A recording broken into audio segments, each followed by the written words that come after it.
Vi står her i en formentlig senmiddelalderkirke, og vi har nogle klokketraditioner, som jeg gerne vil fortælle om. Det er sådan, at når vi har bryllup her i kirken, det er jo typisk lørdag, så kommer brudens veninder og familie og pynter om fredag eftermiddag. Og når de er færdige med at pynte kirken, har gjort det rigtig flot herinde, og de kan pynte op i stolerædderne og i vinduerne og sådan rundt omkring omkring alteret. Så går de op i tårnet lige omkring det tidspunkt, hvor der er aftenringning. Og så ringer de med klokken, det vil sige, at de står med en hammer og simpelthen slår på den. Kimer kalder vi det. Og så ringer de simpelthen på skift, indtil bruden kommer. Og det er meget tydeligt at høre, når vi sidder om i vores have i præstegården, og kan høre, at så nu er der nogen, der har pyntet op i kirken igen, fordi det lyder utroligt uregelmæssigt. Bim, bim, bim, bim, bim, lyder det første 20 sekunder, indtil de får ondt i armen. Og når de så har fået det, så skifter de arm, og så kan man høre den der pause, der bliver imellem, og så bim, bim, bim, og så bliver det langsommere og langsommere, fordi hammeren er lidt tung. Så skifter de arm igen, løber ned ad trappen, den næste går op, og sådan kan der gå. Der kan nemt gå 10 minutter, inden bruden så kommer, serverer noget ude i våbenhuset, og inden hun gør det, så går hun ind og godkender pyntningen. Så det er en gammel tradition, vi har, som graverne flittigt fortsætter med. Det hører så med, at normalt så skal bruden bo i Højby, for ellers skal vi jo ikke bimle hende eller kime hende hidevel. Vi har også en anden tradition, som går ud på, så en gammel tradition, som går tilbage til den tid, hvor Hollufgård ejede kirken. Altså, den var ikke i selveje, som den er nu, med menighedsrådet som bestyrer, men det var simpelthen godset Hollufgård herude, som ejede kirken.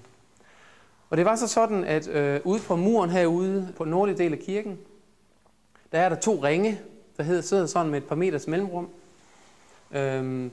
Og de er simpelthen beregnet til, at karlen over på Hollufgård kan sætte ringen, eller binde sin hest fast der. Han skulle nemlig ringe, når der var gudstjeneste klokken 10, så skulle han komme herover og ringe klokken 8. Og så skulle han egentlig også ringe klokken 9, og så lige op til gudstjenesten der 5:10. Men for at han ikke skulle fare det frem og tilbage og slide hesten op, så vedtog Hollufgård simpelthen, altså ejerne, de vedtog, at du skulle ringe klokken 8 og 8:15, og så kan du tage hjem og gøre færdig i stallen, gøre klar til at tage herrefolkene med i kirke, og så går han ride herover med vognen og hest, og så binde hesten hovedet igen og få dem i kirke. Det sjove ved det er jo bare, at det faktisk var midt på kirkegården, han bandt hesten fast. Men det måtte han åbenbart, fordi han havde særstatus som ejernes karl. Så har vi en tredje lille historie, der har med klokkerne at gøre. Det er nok en skrøne, men den er meget sød.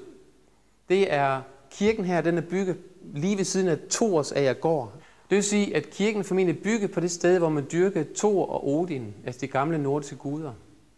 Derfor hedder det Thorsager, og der har man fra gammel tid jo mange steder gjort det, at man simpelthen overtrumfede den gamle religion. Kristentroen kom i stedet for at vise, at den var stærkere, og derfor skulle kirken selvfølgelig ligge lige præcis her. Og så har en trold eller satan, det er lidt forskelligt, hvor man læser henne, har så siddet uden for kirkemuren, da den var blevet rejst, og fulgt med i det her byggeri, og frydes over, det åbenbart gik lidt langsomt.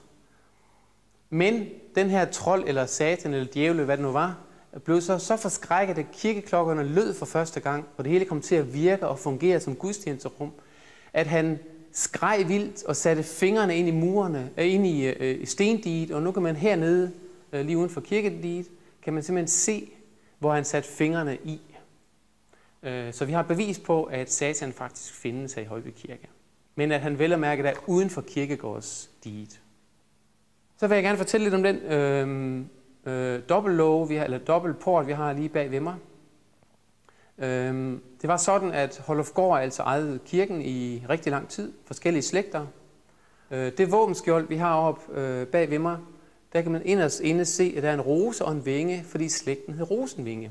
Så det er simpelthen deres markat.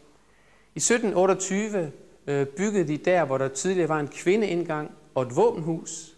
Der ravede de våbenhuset ned, byggede et større rum og brugte det som deres slægts gravkapel.